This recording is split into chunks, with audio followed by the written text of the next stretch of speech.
In the 1980s and 90s, The Cure helped bring a bit of gothic post-punk to the pop charts. This century, though, the band's output slowed from a crawl to a complete stop. They haven't released a new studio album in 16 years until today. Stephen Thompson of NPR Music talked with The Cure's frontman Robert Smith about his long-awaited return. Songs of a Lost World is only 8 songs long, and it's thematically dark. But it's also rich and inviting, with many moments that recall the sweeping beauty of The Cure's 1989 classic, Disintegration. Robert Smith says it's just the beginning. There's a vast archive of unreleased Cure music, maybe as many as 100 songs. I do write a lot, but I never wanted to turn into someone who just did this for a living. For 15 years, obviously, I haven't had that desire. The only thing that stops us releasing 2 albums a year is I have to write the words. And as I grow older, I find it very, very difficult to write words that I can sing honestly or sing emotionally. Robert Smith is known for always wearing black, to match his black eyeliner and frantic shock of black hair, and he's often written dark lyrics to match. Song topics range from the loss of childhood innocence, to the pitiful state of the world, to mourning the death of his older brother.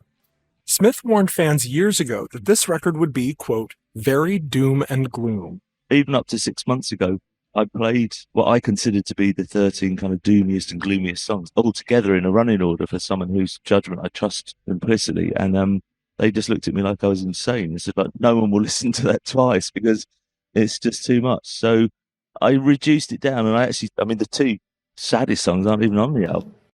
I feel that having concluded this album and half of the next one, I do feel more confident about my abilities again. I think I had a bit of a crisis of confidence actually through the last decade. I sort of thought I'd written everything I had to write, but as it turns out, I haven't. Robert Smith just mentioned having written half of the next one.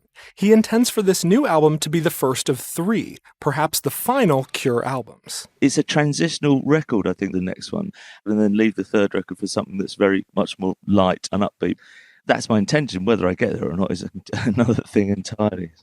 Given how much your music reflects on loss and endings, have you given thought to what you would want your final musical statement to be? Good grief.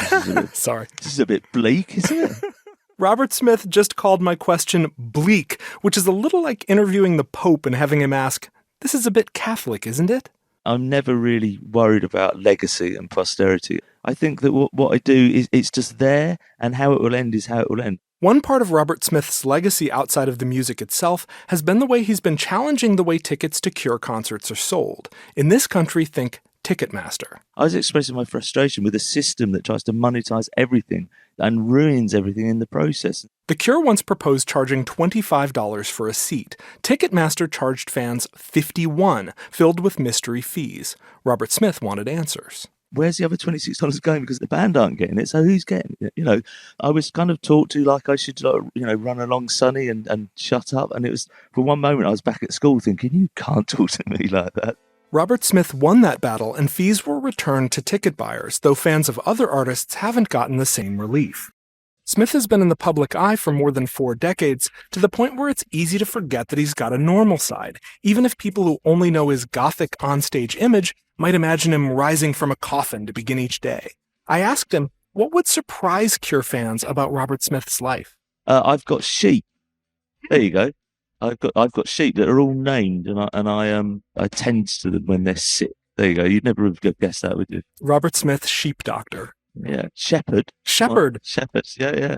And now, after 16 years, Robert Smith has finally shepherded a new Cure album. Stephen Thompson, NPR Music.